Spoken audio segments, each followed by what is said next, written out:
The anime starts off with the introduction of 4 players and their fight against 1,200 players, including the strongest, named Queen. Queen is defeated, and we're given the lore of these infamous unbeatable rank players, known as...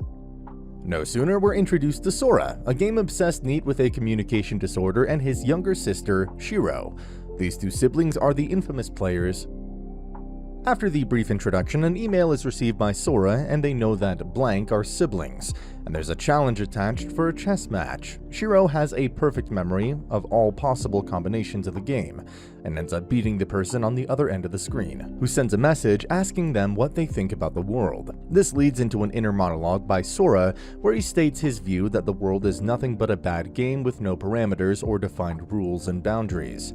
The unknown person sends a message asking if they'd like to participate in a world that is more like the games they're so fond of. No sooner than they agree, the siblings are transported by a godly entity to the world of games, Disboard, where everything from national borders to the outcome of people's lives hinges on simple games regulated by the 10 Commandments, i.e., the rules of this world. Tet, the god of play, is the ruler of this world, after winning a war waged between gods in the distant past. He's the one who put the 10 Commandments in play for the 16 races of this world. Sora and Shiro move forward to the capital of the kingdom of Elkia, which is in the process of electing a new king through a gambling tournament. A woman introduces us to Stephanie Dola, the granddaughter of the previous king, who seems to be losing against the girl named Clammy. Sora goes on to challenge the woman and wagers his and Shiro's life on a game of poker. The woman cheats to get a full house, yet Sora wins with a royal straight flush, by cheating as well, but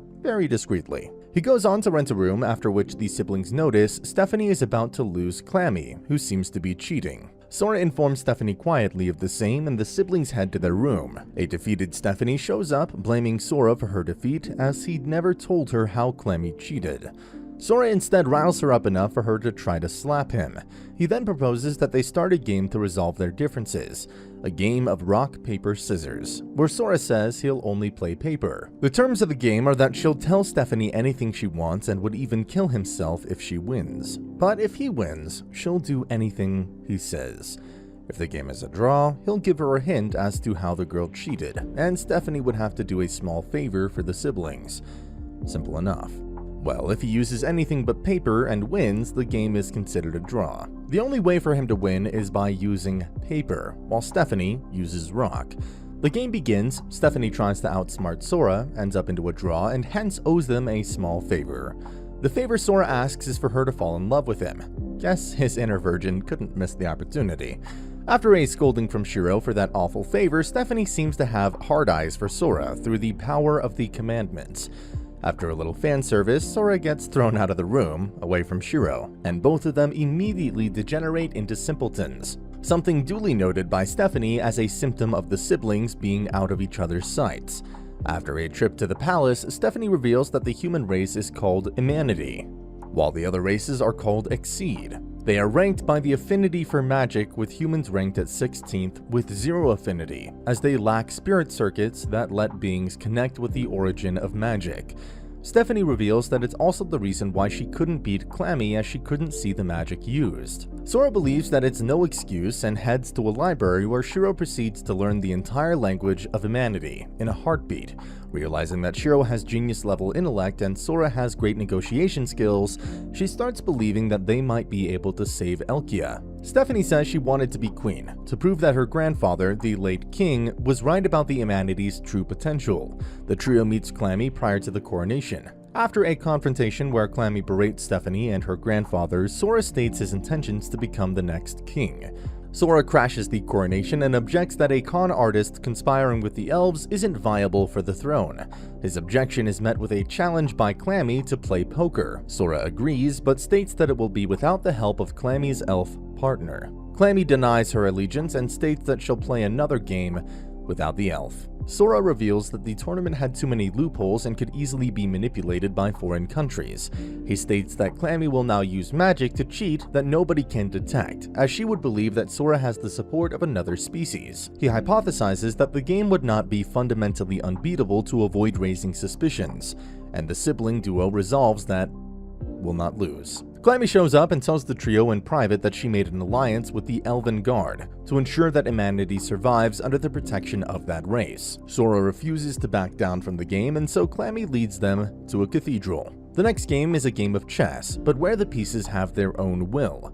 Shiro begins the game, but only after Sora states that they will be allowed to rotate between games. After the first move, it's clear that the pieces move according to the will of the player's leadership potential, meaning that the pieces can move further than their conventionally allotted moves, and completely ignore an order. This leads to Shiro at a severe disadvantage, as her pieces refuse to move. Sora steps in. His riveting speech leads to an extreme boost in their morale. Even with Clammy using elf magic to boost her troops or pieces' morale, Sora's strategy causes the tables to turn, before Clammy proceeds to use brainwashing magic to turn Sora's pieces to her own.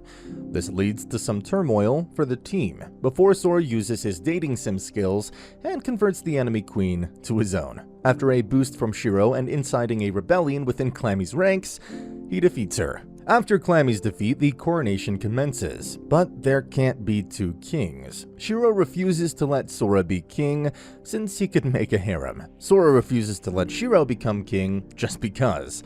And so a battle between the two ensues. 500 rounds, 158 wins, 158 losses, and 184 ties. In a game of cards later, they realized that there was nothing in Commandment 7 stating there can only be one representative. So they both end up being the kings. Nice oversight there, Sora. The duo tackled the nation's problems by making the ministers play a game of rock, paper, scissors, and ordering them to lose on purpose. The reward for the win would be that the ministers could no longer conspire. Sora gives a rousing speech highlighting the weaknesses and strengths of the humanity, during which the duo received the race piece, identifying them as the sole representative of their race. They end the speech with a call to arms, declaring war against every country in the world. The declaration of war caused Stephanie to lose her mind due to fear of a foreign attack, but Blank had everything thought out and assured her that the foreign nations would be more suspicious of each other, trying to determine which nation was backing humanity and hence removing the chance for an attack. The duo are reading a book about Flugel, inhabitants of Phantasma Avontheim. The book states that the Flugel have a thirst for knowledge. Sora considers whether they could be won over using the knowledge from his previous world, but before the thought could nurture, the god Tet shows up. He asks them what they think of this world. Sora finds it ideal and asks whether simple games could win the position of god. Tet replies that to challenge God to a game, a person would have to defeat the rest of the races, so the next goal for Blank is to conquer the world. Steph barges in on the duo hiding in a decrepit room after a long reading session. The duo's lazy behavior leads Steph to challenging Sora to a game of blackjack. If Steph wins, Sora will become a decent person. Sora identifies that Steph is cheating through a false shuffle and reverses the tables by card counting and wins. They later go for an outing and we see the new kings interact with the community while Steph wears a dog cosplay costume because of losing the previous game. We get some lore from Sora about the werebeasts. After a walk, Steph challenges Sora to another game, but Shiro intervenes. Steph loses again and Shiro gains her panty. After a few more game challenges and losing more of her clothes, Sora tells Steph that there's no such thing as luck in a game as long as knowledge is involved. Steph realizes that Sora has not been loitering around, but rather the duo were gathering information so they could win for humanity. Avontheim comes up, that floating city in the sky. Steph reveals that previously they lost their library to the nation. After some reprimanding, the duo moves forward with the intent to challenge the Flugel. Jabril, one of the Flugel, is challenged by Blank, who gives a brief history on the Flugels. Sora wagers 40,000 books, stored in a tablet from another world, on their end. After confirming there are other worlders, she agrees to accept the game, while betting everything she has. The game is Materialization Word Chain, the rules being that the players can't use a word that has been used. They must answer in 30 seconds, and if they can't continue, they'll lose. Also, fictional objects and concepts don't count. Anything stated in the game that isn't in the room will appear in the room, and anything that is will disappear. The game starts and Sora says hydrogen bomb and it appears. Jabril counters with a high-level spell named Beculians, and we basically get the gist of this high-stake game. After a few rounds, Jabril states that she's merely humoring the two out of curiosity and could end the game at any time. The challenge reveals Sora's all-knowing grin, and he states, Lithosphere, the surface of a planet.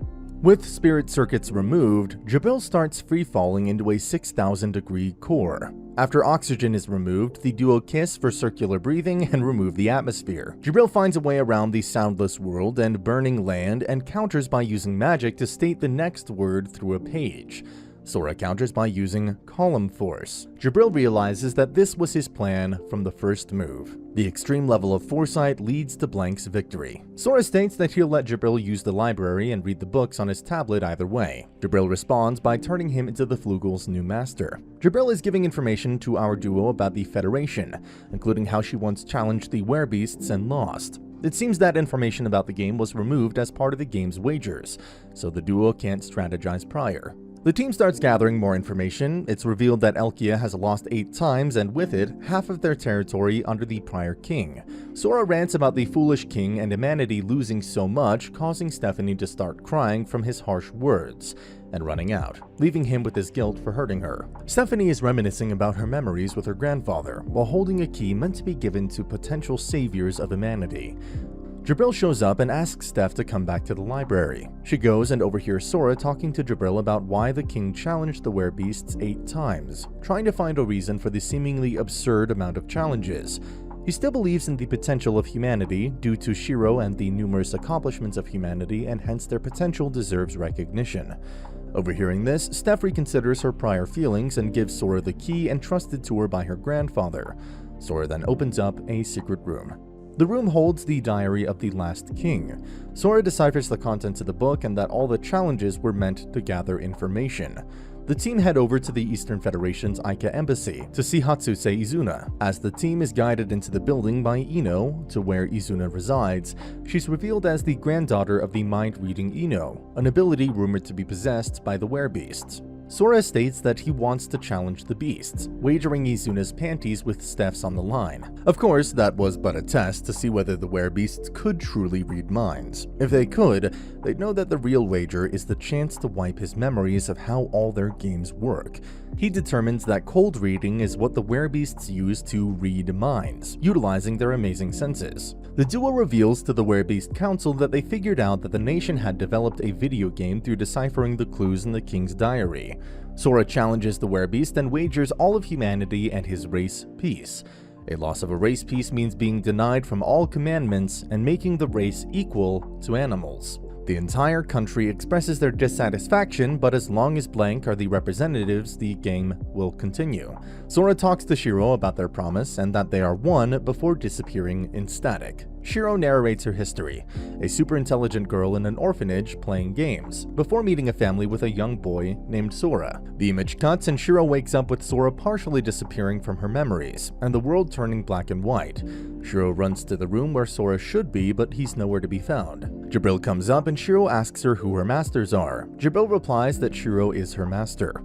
Sora seems to have disappeared from everyone's memory, beautifully illustrated by the constant grayscale and the music cutting out. Shiro's loneliness overcomes her as she's forced to believe that her memories of Sora are false, but Blank is what she can't forget. She says aloud that Blank never loses, and the grayscale shifts to the world of color we know as Shiro affirms that Sora does exist. The trio realize a day and a half has passed with memories of Sora gone. Shiro starts talking about what Sora said prior to disappearing. She suddenly realizes that the game may have wagered stealing each other's existence, a game between Sora and Clammy. The scene shifts to an interaction between Sora and Clammy, wagering their existences in a game and complete rights over their partners. The interaction is something Shiro is seeing in a dream. Shiro realizes that the game may still be underway. She discovers Othello stones on the floor, being a part of the game that Sora and Clammy are currently playing. Shiro realizes she's participating in a game, and we see Sora telling Clammy that their partners will play if the other can't anymore. Even though Shiro can't see the board, she can tell what Sora would want her to do. Sora forgoes his existence so Shiro can take his place, and Shiro picks up where he left off. Making all calculations, she plays the 3 Othello stones one after another, affirming Sora's existence, winning the game, and bringing him back to the real world.